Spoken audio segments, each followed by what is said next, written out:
Welcome, everyone. This is an webinar to help grant applicants for the Helping Every Area of Relationships Thrive Notice of Funding Opportunity. If you've printed out your Notice of Funding Opportunity and you're eager to start getting to work on it, this webinar is for you. So thank you for your time. We have a good deal of content to get through, so we're just going to skip right on into it. Can we go to the next slide, please? So there are three presenters who will be talking. There's that guy right there, that dork, Seth Chamberlain, but I will also be presenting with two fabulous colleagues, Clea Thomas, who is a branch chief for a current set of Healthy Marriage and Responsible Fatherhood grants, and Tanya Matthews, who is a Family Systems Program Specialist. She works on contracts, and she also manages a set of grants. All right, can we go to the next slide, please? So during this webinar, there's going to be a lot of different segments. I'm going to talk about what this webinar will and won't address, and then I'm going to give a little background about the HEART program. But then the meat of this presentation will be digging into that Notice of Funding Opportunity itself.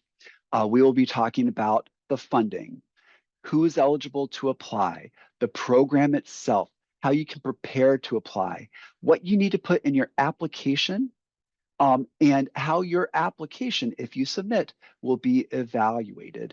And we'll also end, we will end by listing some contacts that are available should you want to have, should you have more questions. All right, next slide, please. So let's talk a little bit about what this webinar will and won't provide. So this webinar will provide a high-level synopsis of the general and programmatic elements of specific steps in the Notice of Funding Opportunity. There are certain things that this webinar is not going to address. It's not going to address anything beyond the language that's in the Notice of Funding Opportunity. And it's also not going to cover how or what you should write for your proposals. It's not going to make any recommendations regarding whether your proposal will be competitive or might be funded. This webinar is not going to do that. Of course, you are automatically muted during the webinar. This is a recorded webinar, and we will not take any questions. For your questions, please do see the end of the Notice of Funding Opportunity. All right, next slide. All right, so let's talk a little bit about the Healthy Marriage Program. So the Healthy Marriage Promotion Programs actually started back in 2006, almost 20 years ago. They were reauthorized in 2010 and have been reappropriated ever since. The reason to do these types of programs is because the state of the family has changed over time. We're trying to improve family connection because, maybe 50 years ago, 85% of children were living in a house with two parents. By the late 90s, that decreased to about 68%, and we've been about there for the last 25 years. But marriage is still something that people in America value and something that youth even aspire to. We also recognize that when parents are either in a married relationship or in some type of relationship where they are working together, kids do better. And it's all about the kids. So the annual appropriation is $150 million for healthy marriage and responsible fatherhood, and $75 million is set aside for healthy marriage. This current competition, this current Notice of Funding Opportunity is out there for the 5th cohort of healthy marriage funding, which is pretty cool. All right, can we go to the next slide, please? So there are specific authorized activities in the authorizing legislation that are available to people that apply for HEART. These are public advertising campaigns, marriage and relationship skills and education, premarital education, marriage enhancement and divorce reduction, marriage mentoring, and activities to reduce the disincentives to marry. Now, grants are not required to implement all activities, but organizations that apply must select one or more of the 7 activities. And you may combine any of the 7 activities or elements specified within them. Let me tell you a little bit about where this program sits. Can we go to the next slide?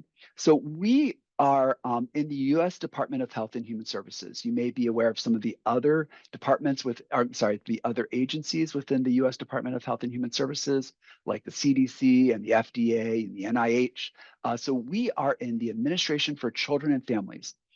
Now, within the Administration for Children and Families, there is an office called the Office of Family Assistance. You may have heard of other offices like the Office of Head Start, Child Support Services, Children's Bureau.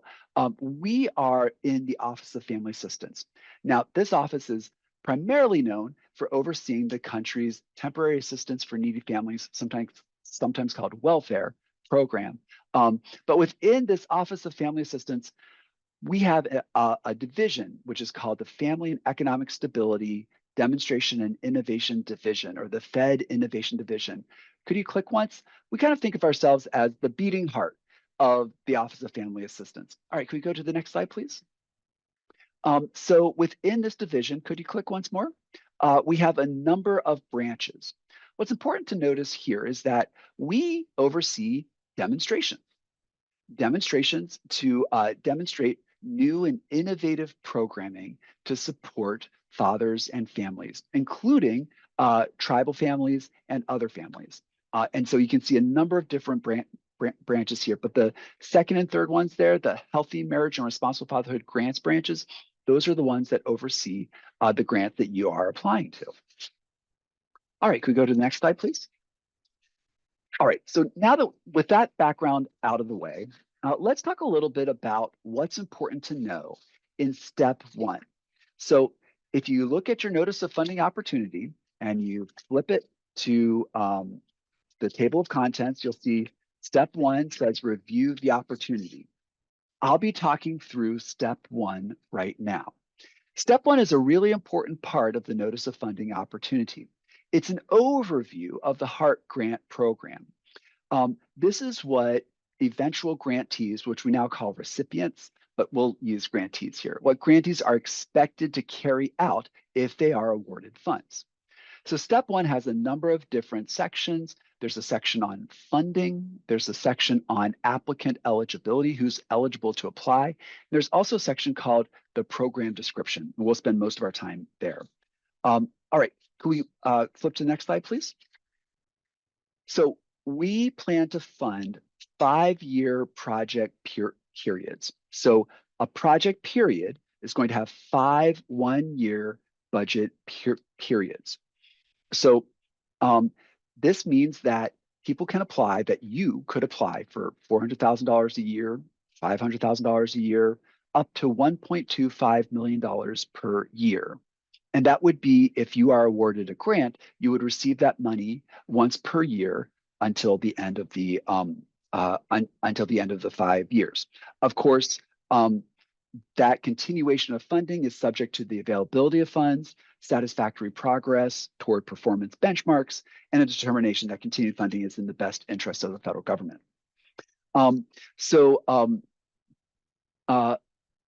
I will say that cost sharing or matching is not required. If you choose to include this, you will be held to the amount that you say will be shared to carry out the program. All right, next slide, please. So within the funding range, $400,000 to $1.25 million, there are 3 scopes of services that we are funding in the HEART program. So large scope services will be funded from $750,000 per year to $1.25 million per year. So if you apply for an amount of money between $750,000 and $1.25 million, we are designating that as a large scope service. Alternatively, you can apply for $400,000 to $749,999 per year. If you apply for that level funding, we are designating that as a small scope. We have another scope, which we are calling emerging scope. This is a new scope of services for this 2025 notice of funding opportunity, this new cohort of grants. Emerging scope, this category is for organizations that are not prior Healthy Marriage and Responsible Fatherhood Award recipients, and those that express a need for and willingness to participate in technical assistance from us. So that technical assistance may be on things like marketing and outreach of the program, fostering partnerships, delivering the core services, recruiting and retaining participants, staffing, and managing data. All right, next slide, please. So there are many different organizations that are eligible to apply. So public entities, many different public entities are eligible to apply. Independent school districts and public and private institutions of higher education are eligible to apply. Nonprofits, regardless of 501c3 status, and for-profit organizations are eligible to apply. And to be clear, faith-based and community organizations that meet eligibility requirements are eligible to apply. Alternatively, we could go to the next slide. There are some disqualification factors. So if your application requests funding above the ceiling, above that $1.25 million, you will be disqualified. If you submit after the deadline, you will be disqualified. If you are an individual and you submit as an individual, you will be disqualified, or if you're a foreign entity, you will be disqualified. I also want to be clear that that organizations may only submit one application. We're only going to acknowledge the last on-time submission from an organization. I also want to skip forward in the notice of funding opportunity a little bit to something in step 4 called selection process. There's some notes there that I think are worth considering when you're thinking about this qualification.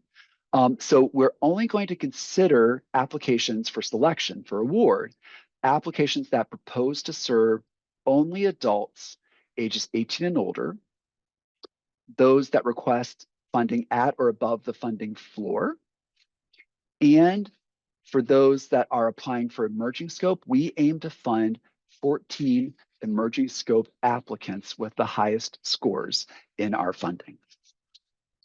All right, could we go to the next slide, please?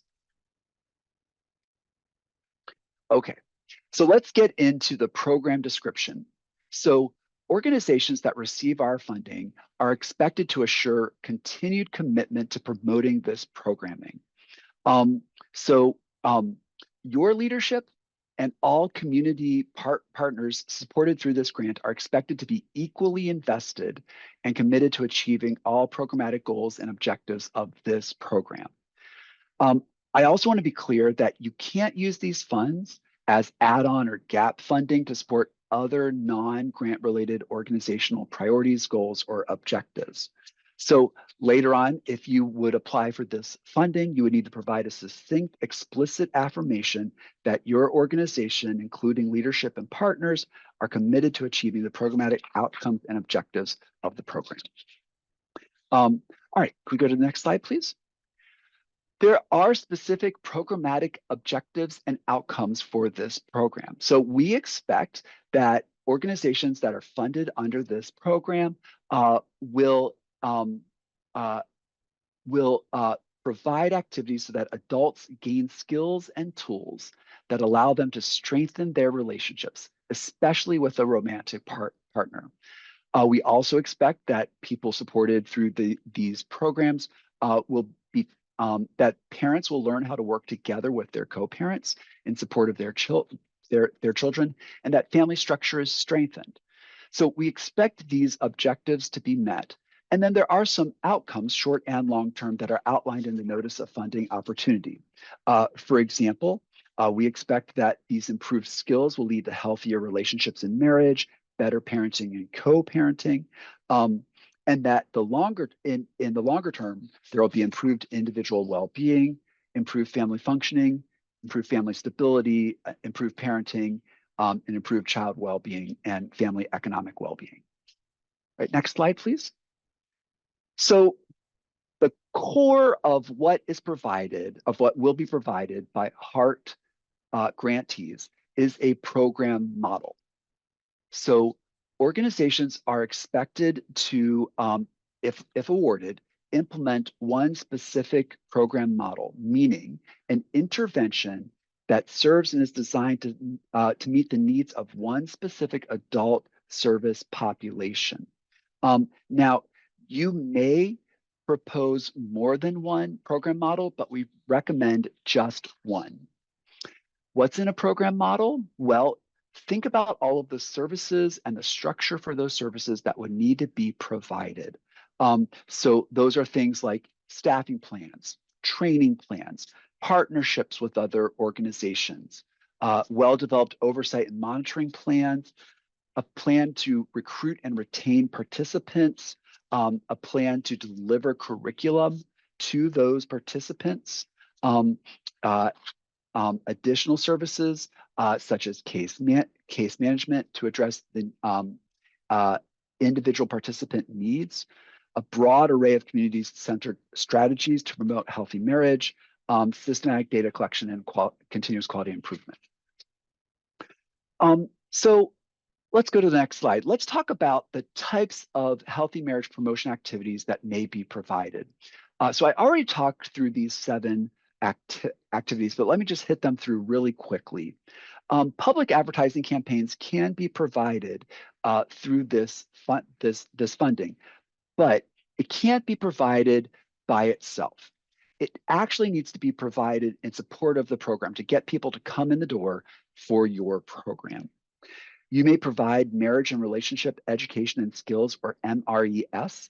This refers to marriage and relationship skills programs that may also include parenting skills, financial management, conflict resolution, and job and career advancement. You can provide premarital education for couples and individuals interested in marriage, marriage enhancement and marriage skills training for couples, and divorce reduction programming for couples, marriage mentoring that uses healthily married couples as role models. And then you can also offer programs to reduce the disincentives to marriage for people in income-based aid programs. But if you do that last one, you would need to combine it with one of the with numbers 2 through 6. So really, number 2 through 6, you can propose to select one or more of those. And if you wish, you could do number 1 and or number 7 on top or in contribution to those. So for example, your project could focus on marriage or relationship enhancement serving couples that would serve couples, and you could choose to incorporate job and career advancement, which is under the MRES, and mentoring services, which is number 6. All right, next slide, please. So when you provide these healthy marriage promotion services, you need to make sure that you are addressing 4 essential areas of focus. This is communication skills, including expression, discussion, and negotiation skills, conflict resolution, anger management, problem solving, emotional intimacy skills, including emotional connectedness, and knowledge of the benefits of marriage. Optionally, you may provide job and career advancement as part of your program model.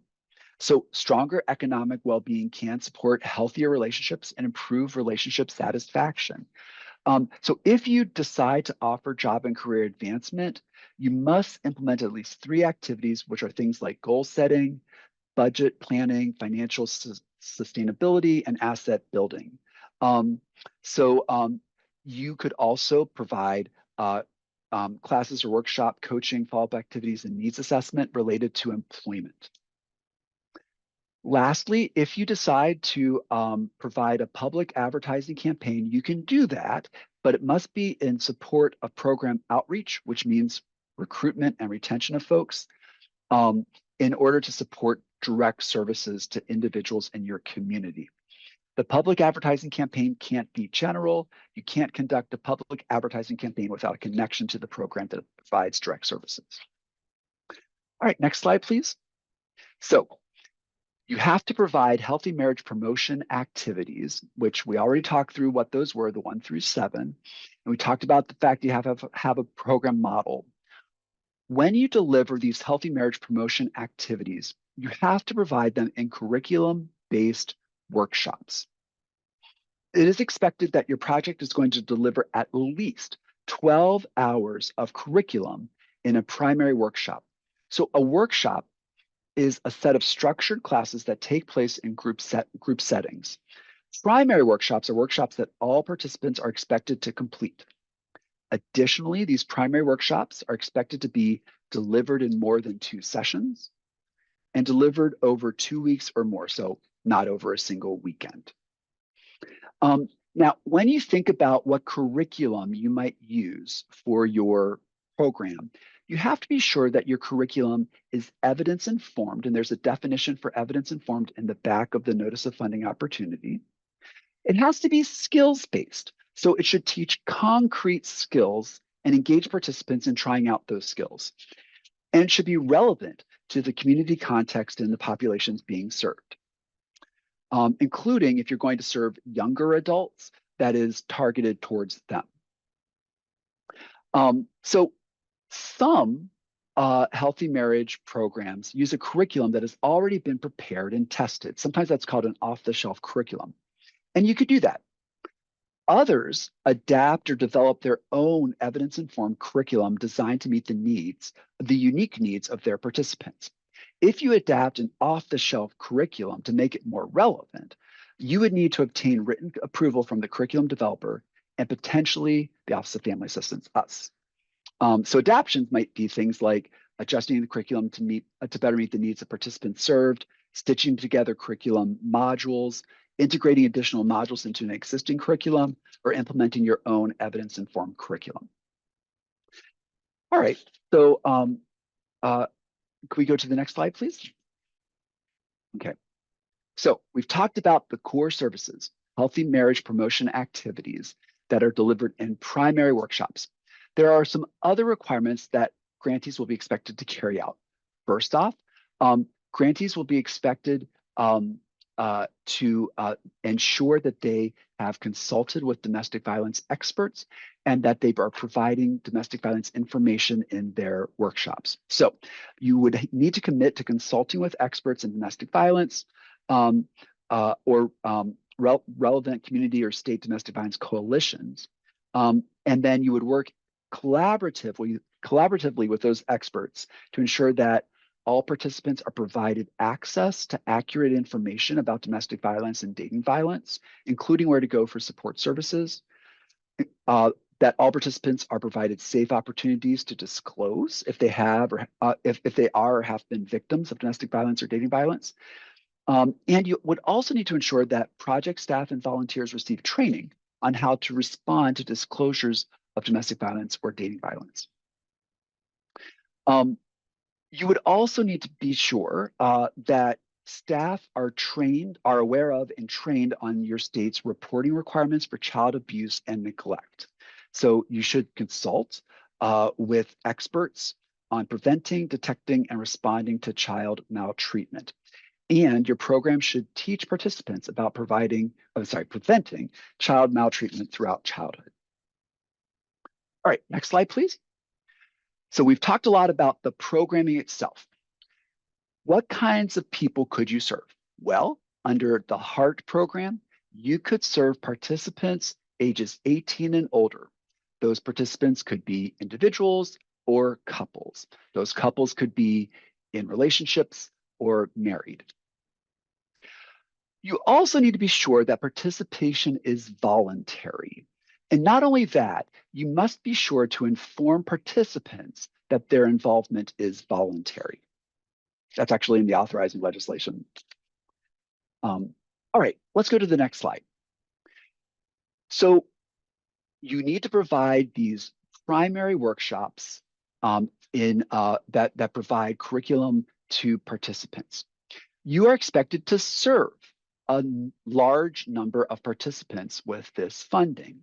So this program counts an individual as served when he or she has received at least 90% of primary workshops. A couple is served when both participants have received at least 90% of primary workshops. So you should propose to serve as many participants as reasonable, given the amount of funding you have requested and your program design. We've established minimum service levels, and so you should meet at least these.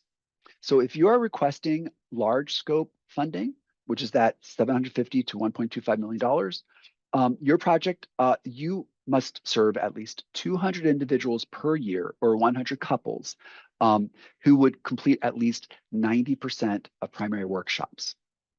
If you request small scope services, that's services between funding between $400,000 and $749,999, you would need to commit to serve at least 120 individuals or 60 couples per year who would complete at least 90% of primary workshops. Now, because the first year is going to be a planning year, or at least for part of it, you would need to commit to serving at least half of those numbers in year one. If you are requesting to be an emerging scope grantee, um, in year one, you would need to commit to serving at least 30 individuals or 15 couples. In year two, at least 60 individuals or 30 couples. Year three, at least 90 individuals or 45 couples. And in years 4 through 5, at least 120 individuals or 60 couples. All right, let's go to the next slide, please. So the core services are these primary workshops delivering curriculum. However, you are also, I shouldn't say however, I should say, and you are expected to address client needs. So you are expected to have a rigorous intake and enrollment process where you can assess participants' needs. And then based on their needs, you would need to find ways to address those needs. So those things would be like regular participant contact to help them meet their goals and to facilitate program retention, completion, and access to support services, more intensive services related to job and career advancement. They may be things like case management. I should mention that there are certain services that cannot be funded through these programs. And so you may need to link your clients to those services by forming partnerships with other organizations that can provide those services. Additionally, you can apply for and provide grant-funded participation supports. What this means are services to increase participation by participants in the program. So these are things like transportation assistance, childcare, or meals during in-person workshops. Next slide, please. As I mentioned before, you may propose to provide partnerships, to have partnerships with other organizations in your community. Those partnerships can be things, can be organizations from whom you recruit participants for your program. They can be people that implement part of your program. And they could be places that you refer participants out. So they could be places from which you draw participants or places to which you send participants for needed services. So these types of partnerships may include housing partnerships, partnerships with TANF offices, child support partnerships, and other possible partnerships like child welfare agencies, legal aid and community action agencies, Head Start programs, and Healthy Start programs. Right, next slide, please. So if you are awarded a grant, you are expected to have specific project management and staffing in place. There are key positions, including a project director and project manager. To that end, the project director should be a 1 FTE, 1 full-time equivalent person, or the combination of the PD and the PM together would be 1 full-time equivalent, where the PD is at least a half full-time equivalent. We are also expecting you to have a physical presence in the community, city, or county where you provide services, even if some of the services are virtual. A physical presence means a demonstrated ability to directly monitor and oversee service provision, staff and facilitator training, programmatic, legal and regulatory compliance, and agreements with partner organizations. This physical presence is critical to ensure an understanding of the needs and resources of each community in which your program participants live, work, and strive to strengthen their families. I should also mention there will be an entrance conference and annual OFA HMRF recipient meetings. Again, that word recipient, that really means grantee. So you must commit to attending the entrance conference and those other recipient meetings throughout the project period. Speaking of the beginning of the grant, there will be a planning period. That planning period will be used to update and refine the need for assistance, finalizing MOUs, obtaining curriculum deviation approvals, finalizing domestic violence protocols, etc. Um, if you are a large or small scope grant, you would have up to 6 months for that planning period. If you are an emerging scope grant, you would have up to 12 months for that planning period. Even though the planning period might be 6 or 12 months, you can pilot before that planning period is done. Okay, next slide, please. So every organization is expected to collect and conduct performance measurement and continuous quality improvement.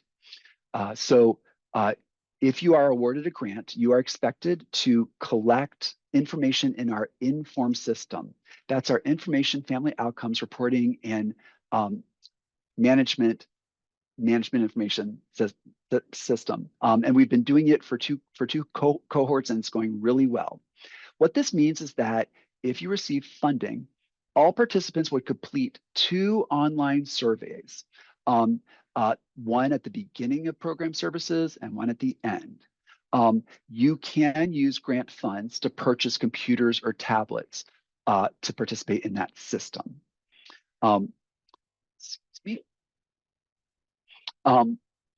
You will also be expected to enter services provided through the grant and report on program operations. What that means is that when a person comes in and takes a class, you record that person took a class on Wednesday, and if they come again on Friday for the next class, you record that they took that next class.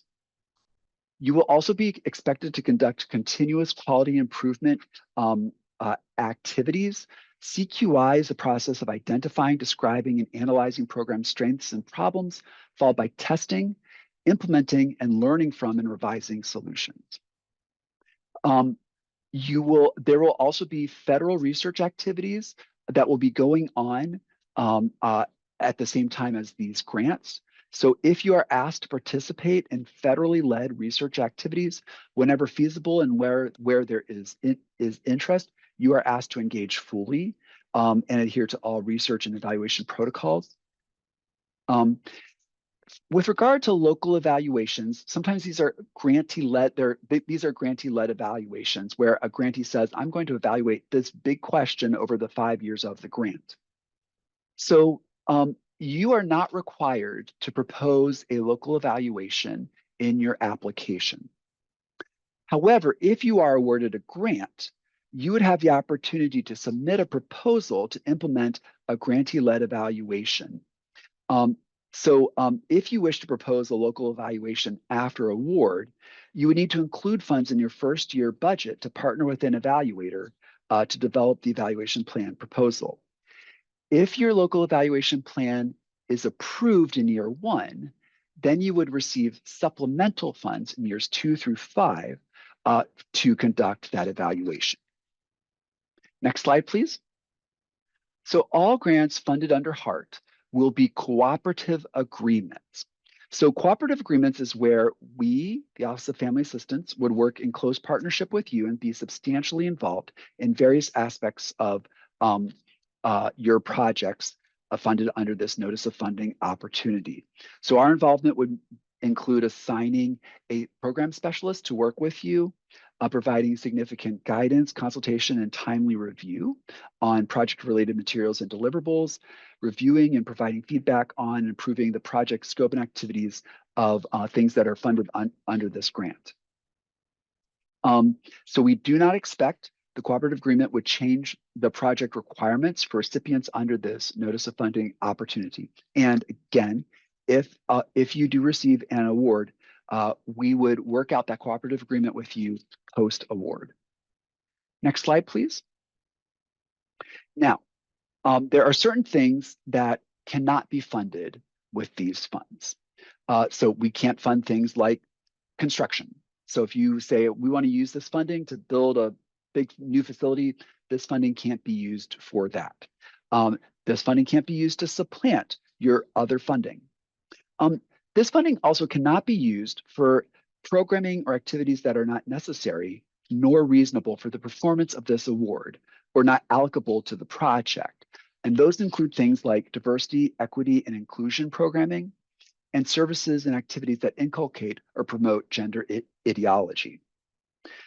There are other things that can't be funded, and we just want to be like really clear about that up front. We can't fund with this funding legal assistance, health care, mental health treatment, child support payments, rent or housing subsidies, substance abuse treatment. Those types of things can't be funded with this funding. Nevertheless, many of the participants that participate in these programs need these kinds of services. That's why it will be critical to establish partnerships with other organizations in your community that can provide these types of services. All right, well, that was step one. Step two is a lot easier to get through. Can we go to the next slide, please? So when you prepare to apply, you need to be sure that you have a sam.gov account and a grants.gov account. If you don't have those accounts now, you should apply for those accounts right now.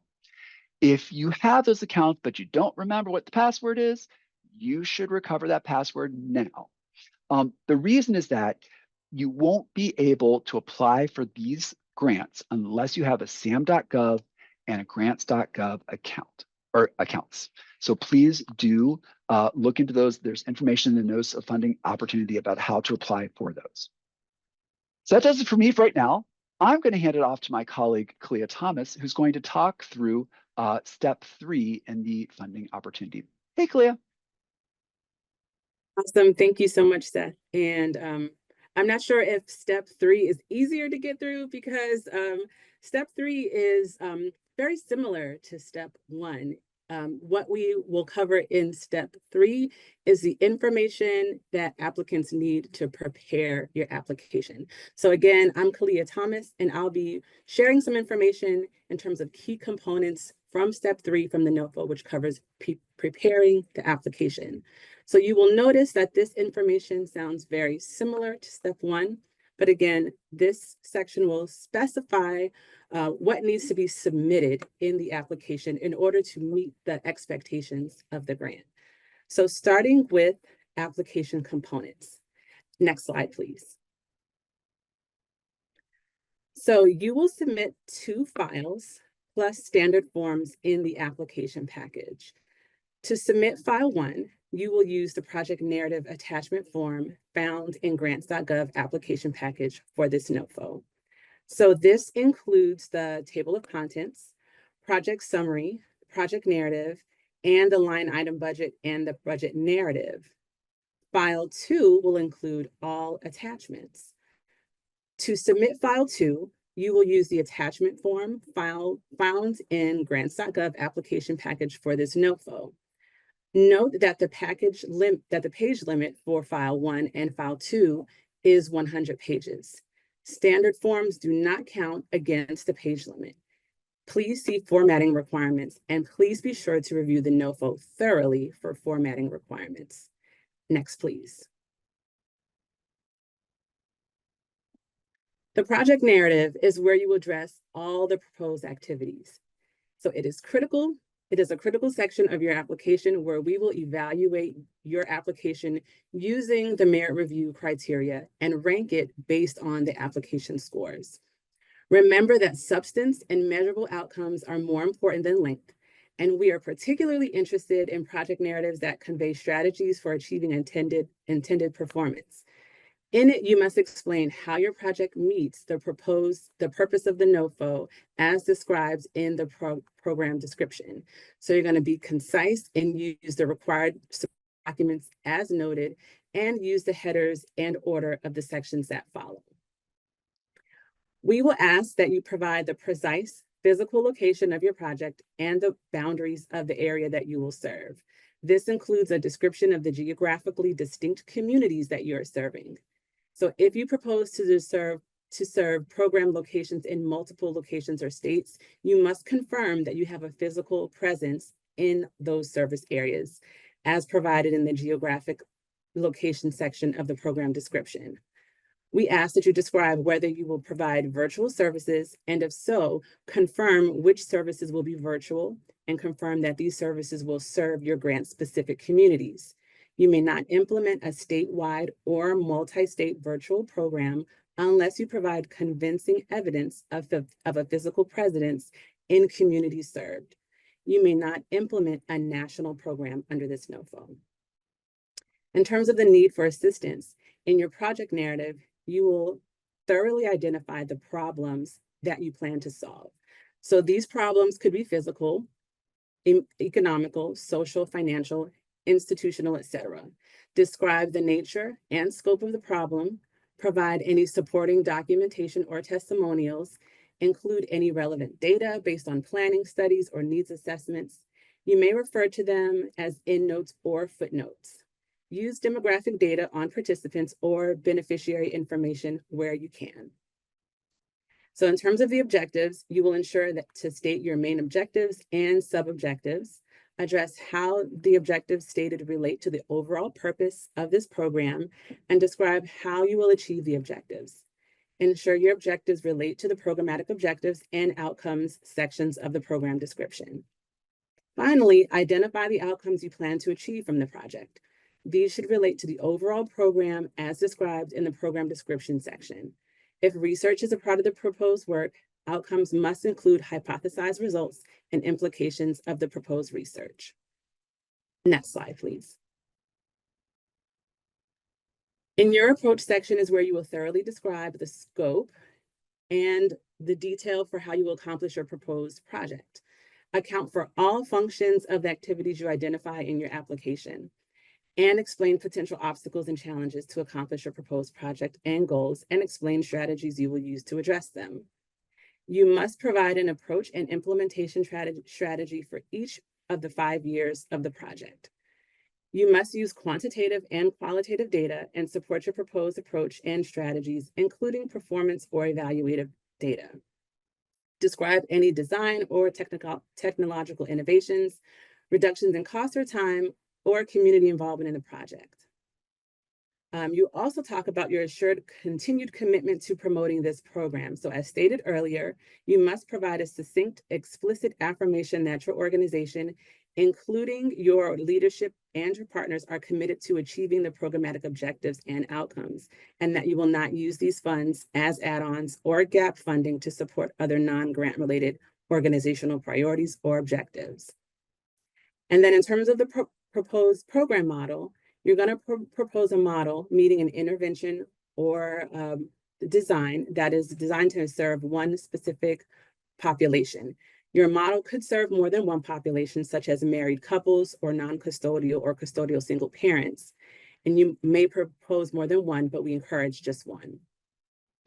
So how your model addresses the important factors provided in the program model section of the program description, we encourage you to, the model must include one or more curriculum-based workshops, and that address all of the requirements described in the curriculum-based workshop section of the program description, and the target outcomes in the programmatic objectives and outcomes section of the program description. The program model section of the program description includes a complete comprehensive outline, including examples of what to include in your program model. So please be sure to review that section in its entirety. In your project narrative, your application must identify the healthy marriage promotion activities that your project will offer. You must select one or more of the 7 specified healthy marriage promotion activities and you may combine them or one or more of their elements. And Seth discussed that earlier, so I won't expand on that here, but it is here in your application where you will tell us and identify one or more of those activities that you will offer and describe how your selected activities align with your overall program design and programmatic objectives and outcomes. Be sure to review the description for each of the 7 activities. You must also describe how you will address the 4 specified essential areas of focus for healthy marriage and relationship education skills building activities. And again, these include communication skills, including the expression, discussion, and negotiation skills, conflict resolution, emotional intimacy skills, and knowledge of the benefits of marriage. You may also include job and career advancement skills in addition to the healthy marriage promotion activities, although this activity is optional. If you plan to provide job and career advancement activities, please explain how you will provide it, including your experience with partnerships that will enhance participants' financial wellness capabilities, including goal setting, budget planning, financial sustainability, asset building, and employment development. Next slide, please. In your project narrative approach, you must propose and describe workshop series design that aligns with all of the specifications described in curriculum-based workshops section of the program description. Explain how the curriculum design you are using aligns with the program model and is evidence-informed, skills-based, relevant to the community context and the populations being served, and aligns with the NOFO programmatic objectives and outcomes. Clearly summarize and sum the primary workshop participation hours. Note that the projects are expected to include at least 12 hours of curriculum-based workshops and meet program participation targets. Include a rational research base for the program model and curriculum, including how the implementation of the program model and curriculum will create positive change. Include a detailed description of any supplementary workshops and how they can support the program goals and objectives. Identify other skill-based curricula you will use, such as economic stability or financial planning. If you propose adaptation to the curriculum, make sure to describe any of those adaptations, justify those adaptations, and then explicitly state that you will seek the written approval of the curriculum developer and OFA within 30 days. So again, all of this must be provided in your applications. And this section of the section 3 is where you tell us explicitly how you will accomplish all of this. So section 1 is a description. Section 1 of the NOFO is describing all these activities, and then section 3 is you providing all this information. So next slide. And so again, here's where you will provide the how. So again, the domestic violence requirement, your project narratives you must describe how you will address the domestic violence requirement.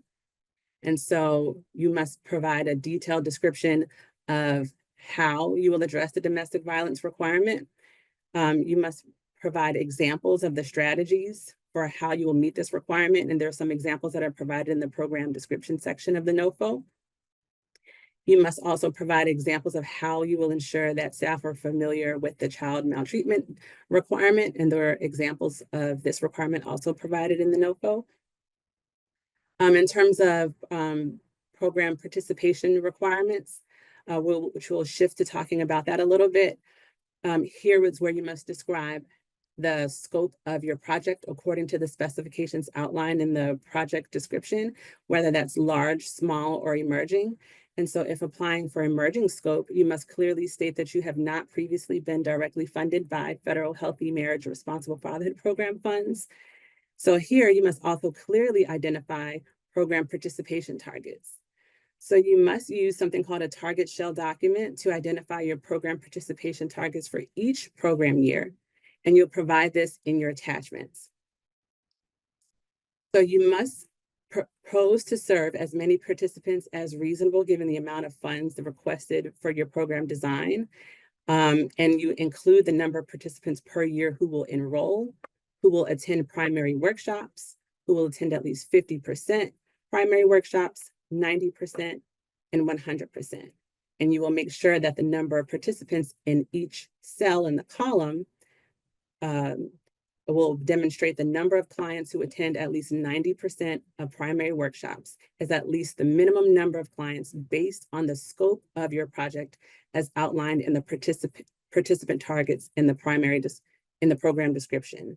So for example, if your project is a large scope, you must list at least 160 individuals in each cell of this column for years 2 through 5. Further, if you list 300 or another number of individuals in any cell, you are expected to ensure that that number of individuals attend at least 90% of primary workshops for that year. You are also required to describe how you will recruit, enroll, and retain all participants in primary workshops and ensure that participants complete the program, meaning that they will participate in 90% of primary workshops or attend makeup sessions. If you're proposing more than one program model, you must you must show sufficient capacity to adequately implement each program model, meet program participation targets, and achieve outcomes. And you must submit a separate table for each program model. In the title, specify the name and program model and the population to be served. Next, please. So with respect to the participant eligibility and service populations, you will describe the service population, including the geographic information per the eligibility and service population section of the program description, and confirm you are serving adults age 18 and older. That's very important for the Part NOFO. For example, you might propose to serve adult unmarried couples age 18 and older in specific zip codes, married couples interested in marriage enhancement and divorce reduction in neighborhoods that have been challenged by poverty, or individuals interested in premarital education. Clearly explain how your project is comprehensively designed to address the needs of the specific service population. Again, here is where you want to specify that participants will be served voluntarily, and inform participants that their service is voluntary in the program. And addressing clients' needs. To ensure that you are thoroughly addressing client needs in your project, you must describe a thorough intake and enrollment process that includes assessments to capture participants' needs, skills, and interests, and make sure that descriptions directly aligns with the requirements of the intake, enrollment, and assessment section of the project description. Describe how you incorporate the listed requirements into your intake and enrollment process. And then while you're addressing the participants' needs, you're going to provide a comprehensive plan that includes strategies to address individual participants' needs that aligns with the provisions in the program description under the Addressing Individual Participant Needs section. Finally, to be sure that you describe your plan for increasing participation and improving program recruitment, retention, and outcomes through the strategic use of participant supports, as described in the grant funder participation support section in the program description. This plan must consider participation through in-person or virtual workshops. Next slide. For partnerships, in your application, be sure to describe partnerships with federal, state, local, tribes, and/or community-based entities. Identify whether the partners will help with recruitment, implementation, or referrals. Include well-developed oversight and monitoring plans for paid partners who will deliver services, including clear, detailed line item budgets and budget narratives. For your project performance plan, you'll be required to provide a project performance plan that will describe a plan for how you will monitor and analyze your project's performance and how it will contribute to continuous quality improvement. Specifically, you will describe expected performance, project performance activities in the areas of performance, measurement, data, and quality, continuous quality improvement. These requirements are outlined in detailed in steps 3 of the NOFO, so be sure to carefully review this section. Note that there is no need to discuss the local evaluation development in year 1. If you will reserve funds in your first year budget to partner with an evaluator to develop a local evaluation plan, you do not need to discuss this in your narrative. Please be sure to carefully review this performance measurement and data section in step 3 for more details. Next, please. The organizational capacity section describes what is necessary to deliver services at the selected scope. So your application must provide evidence that your team has the relevant experience and expertise needed to carry out your project at the selected scope. Propose a scope that corresponds to the relevant scope, experience, and expertise and organizational capacity as outlined. For example, an organization that wishes to apply for a large scope would need to show a budget of at least $700,000 per year for the most recent 2 years. Describe your experience providing similar healthy marriage or responsible fatherhood activities, your experience serving at least 100 individuals or 50 couples and 50% primary workshops, and capacity to provide high quality services. Each scope has different requirements, so organizations should review the requirements for organization and capacity and scope very carefully here in section 3. Next, please. To demonstrate your organization's capacity with respect to project management and staffing, you will refer to project management and staffing section of the program description and explain how you will meet those requirements. So you want to provide evidence that your team has the relevant experience and capacity and expertise to adequately develop and oversee and manage and staff this project, and describe how they have the leadership structure, including identifying the project director and the experience and expertise and qualifications in terms of their leadership.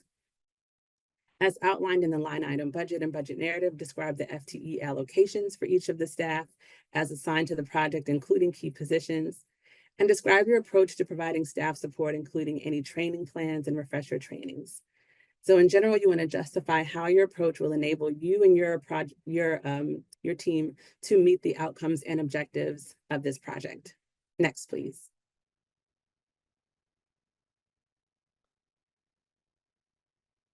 So your project must be sure to meet project timelines and milestones. So you want to describe those very thoroughly in this section.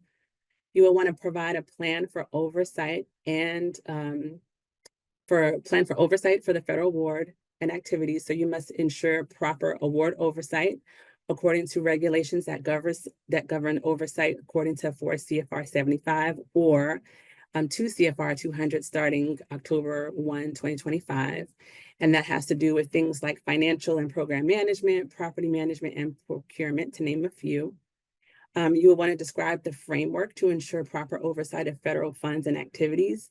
And that includes things like describing your governance structure, fiscal controls, accounting policies and procedures, talking about the description of your procedures to identify and mitigate risks and issues, and identifying key staff will be responsible for maintaining oversight of program activities.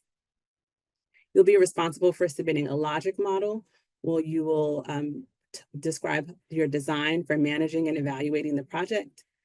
And you'll be responsible for submitting a sustainability plan. Will you describe how you will sustain your project after the period of the federal funding ends? We expect you to discuss how you will sustain key elements of your project. And these elements can include strategies for sustaining services and interventions that have been effective in improving practices and outcomes. We also ask that you provide strategies for protecting sensitive information and confidential information, and provide your process for collecting and safeguarding that information. And then finally, you will discuss your dissemination plan, and that's where you propose a plan to disseminate reports, products, and project outputs to key target audiences. Next, please. You'll be asked to provide your detailed line item and budget. The line item and budget must support the information you provide in the standard form SF424A. So this must justify the cost you ask for and provide detail, including calculations for the object class categories in the standard form. So you will provide this information for each year of the period of performance. See information in the funding period section. So as you develop your budget, please consider if the costs are necessary, reasonable, allocable, and consistent with the project's purpose and activities. So to create your line item budget and justifications, you make sure you see the detailed budget instructions on our website. And then in general, you must indicate the method you will use for your indirect cost rate, and be sure to check the indirect cost rate section on our website for more information. When you're putting together your budget, please include all program-related costs. Examples of costs will include travel for all staff related to travel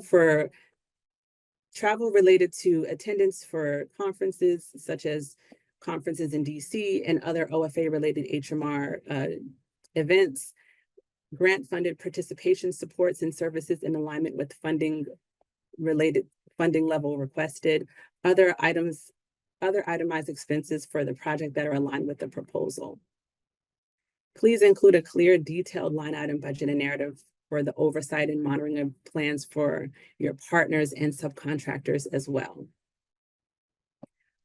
Please be sure to include budgeting for performance data operations, and this includes costs for collecting, storing, monitoring, and reporting performance measuring data, including performance measurement tasks during the planning period.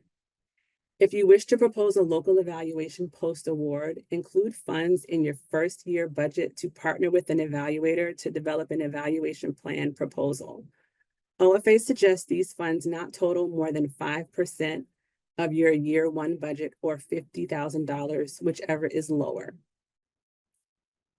Your budget narrative and line item budget detail must specify allocations for one full-time project director or a combination of a project director and a program manager, where the two positions equal at least one full-time position and where the project director holds at least a 0.5 FTE to ensure project oversight, monitoring, and day-to-day management. Okay, so this next slide covers attachments, and these are the attachments that you'll be required to include. I won't cover everything here, but these will be the attachments that we'll ask that you include, such as your indirect cost agreements, your legal proof of status, and your documentation of your organizational capacity. We'll also ask that you provide your letters of support.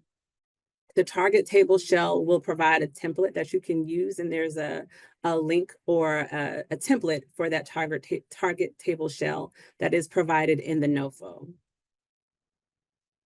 In terms of organizational requirements, we ask that you provide clear, comprehensive organizational charts, including how partners and personnel from partners are clearly related and responsible, resumes, job descriptions for each vacant position.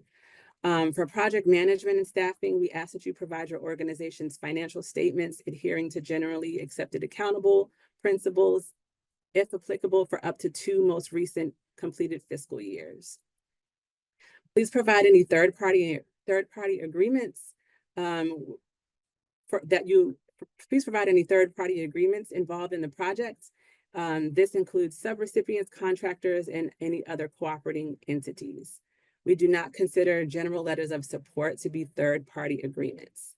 In terms of your letters of support, please attach statements from community, the public, and commercial leaders that support your project. At minimum, each letter of support must identify the person writing the letter, the organization they represent, the date, and their reason for supporting the project. Next, please. Finally, here are some standard forms that you will need to submit and just be familiar with. Familiarize yourself with these forms. There's a summary of them included at the end of this section of the NOFO. And this concludes the information that is included in the items that you must submit in step 3 of the NOFO. So now we will transition to items that are required in section 4, and I will hand it over to Tanya Matthews. Thank you, Kalia. As Kalia mentioned, I am Tanya Matthews, and I will cover step 4 and reiterate some of the information that was shared earlier, which includes scoring. 5 merit review criteria. The approach. Describe the scope and detail of how you will accomplish your proposed project. Please keep in mind that you must provide an approach and implementation strategy for each year of the 5-year project period. This section is worth 45 points.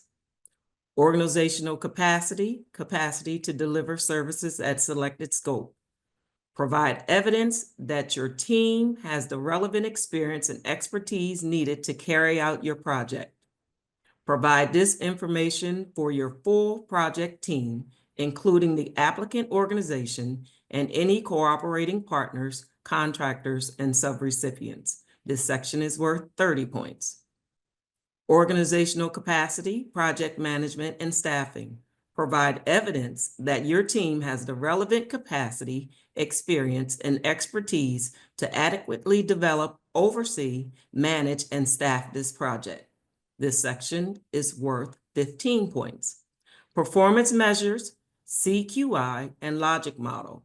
You must collect, store, and report data on standardized performance measures in the Inform system. You must develop a continuous quality improvement plan, CQI, and within that plan, you will identify, describe, and analyze program strengths and problems.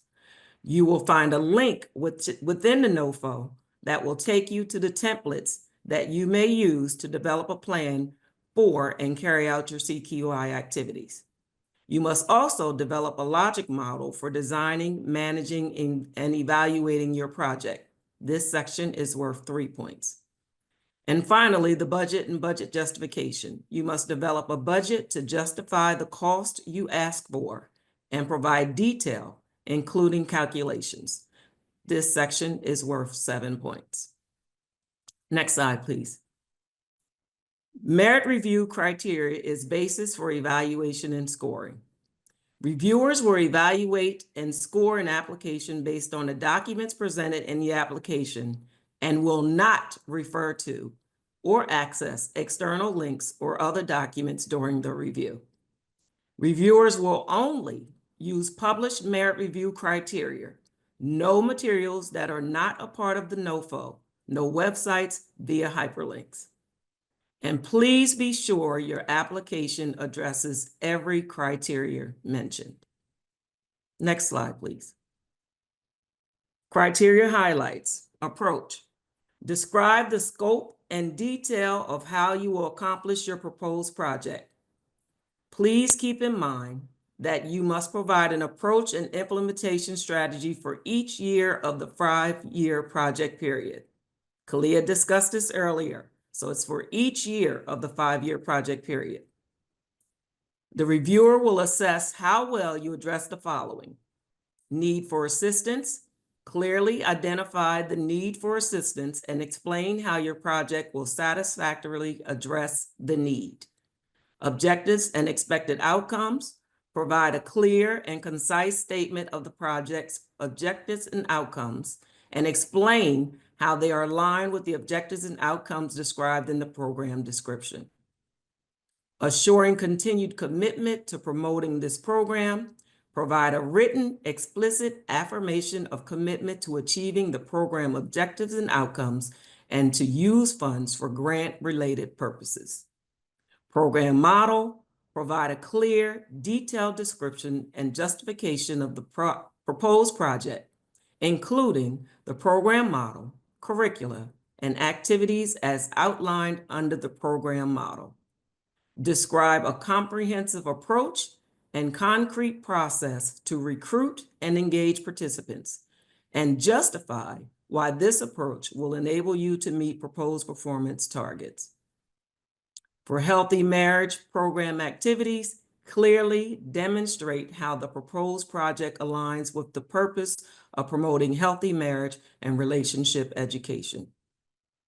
Curriculum-based workshops, clearly describe the design of your workshops. Identify the curriculum and clearly explain how it is evidence-informed, skills-based, relevant to the community context and populations being served, and clearly and directly align with all provisions listed under program description, program purpose and scope, program objectives and outcomes, and program activities and curricula. Program participant targets. State the scope level you are applying for.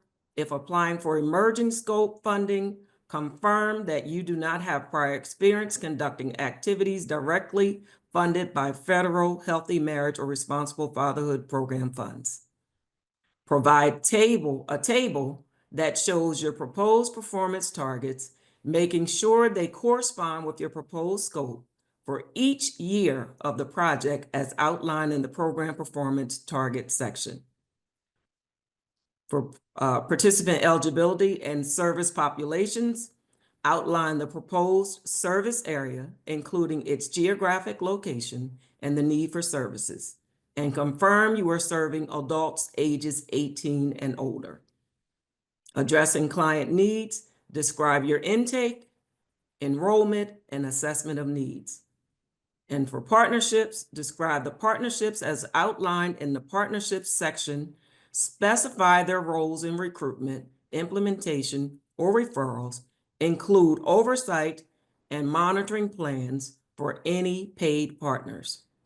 Identify the organizations and contributors that will be responsible for parts of the project through MOUs and third-party agreements. Next slide, please.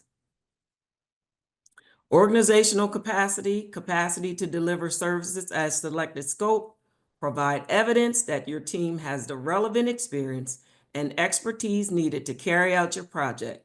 Provide this information for all your full project team, including the applicant organization and any cooperating partners, contractors, and subrecipients. You must clearly describe the services your organization has provided and link to this current capacity. Demonstrate your extensive knowledge and broad experience working in the community that will be served by the program, including how long you have worked in this community. Explicitly state how many individuals you have served and clearly show how this level of past service aligns with the requirements of the project scope and funding level you requested. Describe how you will transfer knowledge from past human service provision to this project. Describe current capacity to provide high-quality programming and achieve the program's short and long-term outcomes. Demonstrate that you have the organizational capacity necessary to oversee federal grants by clearly describing your organization's governance structure, fiscal controls, and accountability policies and procedures, which includes an organizational chart that shows the relationship between all positions, including consultants and subcontractors. Clearly describe a project sustainability plan that demonstrates how you will sustain key elements of your project as described in the project sustainability plan section. Organizational capacity, project management, and staffing. Provide evidence that your team has the relevant capacity, evidence, and expertise to adequately develop, oversee, manage, and staff this project. Comprehensively describe your capacity, experience, and expertise to adequately develop, oversee, manage, and staff this project. Include a clear, comprehensive organizational chart. Again, reiterating that you need to include an organizational chart. Clearly describe the leadership structure. Identify the roles, responsibilities, and time commitment of key staff. Identify a dedicated project director with the appropriate FTE allocation as outlined in the program management and staffing section of the program description. Show that proposed key staff has documented experience and qualifications with project management and decision-making to successfully carry out their roles. Clearly describe the roles, responsibilities, and time commitments of other staff, those at your organization and at any subcontractors or subrecipients. Identify the data manager and financial officer. Describe how these staff members have sufficient experience and qualifications to successfully carry out their roles. Include resumes for, at a minimum, key staff. Clearly show that resumes document the necessary qualifications. Thoroughly describe how you will manage the project and how you will make decisions. And justify how the staffing approach will enable you to achieve your project's objectives and outcomes. Next slide, please. Performance measures, CQI, and logic model. Reiterating again, you must collect, store, and report data on the standardized performance measures in the Inform system. You must develop a continuous quality improvement plan, CQI, and within that plan, you must identify, describe, and analyze program strengths and problems. You will find a link within the NOFO that will take you to templates that you may use to develop a plan for and carry out CQI activities. You must also develop a logic model for designing, managing, and evaluating your project. The reviewer will assess how well you do the following: For performance measurement, describe a comprehensive data collection plan, including a written, explicit affirmation of agreement to use the Inform MIS, which is your management information system, to collect, store, monitor, and report performance measures. Continuous quality improvement, describe a comprehensive CQI plan and clearly describe the organizational commitment to data-driven approaches to identify areas for program performance, test potential improvements, and cultivate a culture and environment of learning and improvement. For your logic model, provide a logic model that clearly links proposed activities to clear, measurable, short and long-term outcomes, and explain how the logic model aligns with the program objectives and outcomes.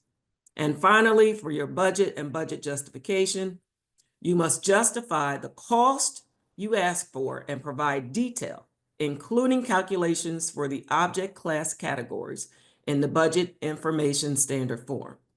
You will provide this information for each year of the period of performance. Include a line item budget and clear and comprehensive budget narrative that details the FTE allocations for each staff position, clearly shows how each line item will be used, and/or explain how the funds will be allocated among the program activities. Include all required items, such as travel to attend the entrance conference and other annual OFA-led HMRF recipient meetings, costs associated with performance data operations, and clearly explain and detail how the project costs are allowable, reasonable, allocable, and necessary, and how they align with the proposed project activities and services, the number of participants, and proposed project objectives. Show that the proposed project activities, services, and client participation levels clearly align with the funding level requested. And describe a plan for fiscal management that demonstrates structure and accountability of your organization and any subcontractors. We do not consider voluntary cost sharing during merit review. Next slide, please. Selection process. When making funding decisions, we consider merit review results. These are key in making decisions, but are not the only factor. Organizations serving emerging, unserved, or underserved populations. The larger portfolio of agency-funded projects by considering geographic distribution, the past performance of the applicant, applications that propose to only serve adults 18 years and older, applications that request funding at or above the funding floor, scope. For emerging scope applicants, we will aim to fund 8 applications with the highest scores. We may fund applications in whole or in part, fund applications at a lower amount than requested, decide not to allow a prime recipient to subaward if they may not be able to monitor and manage subrecipients properly, decide not to fund a project with high startup costs or unreasonably high operating cost, choose not to fund applicants with management or financial problems, designate your application as approved but unfunded if it was successful, but there was not sufficient funding to make an award. You may receive funding if additional funds become available within the fiscal year. And choose to fund no applications under this NOFO. We will not fund a disqualified application and an incomplete application. And now I will hand it back over to Seth to close us out. All right, thanks so much. Before we go past this slide, I just want to say there's an error on this slide. This is my fault. for the emergent scope in Heart, we aim to fund the 14 applications with the highest scores. Apologies, it should be 14. That's Thank my you. fault, silly Seth. All right, let's go to the next slide, please. If you do have questions between now and when the applications are due, you can reach out to our colleague Taffy Compain at this email address, or you can reach out to our Office of Grants Management. A colleague there, Talina Bennett-Reed, can answer some of your questions. If you have a question about grants.gov, there is a 1-800 number that you can call and also an email. And if you have troubles with SAM.gov, there is a call number that you can call.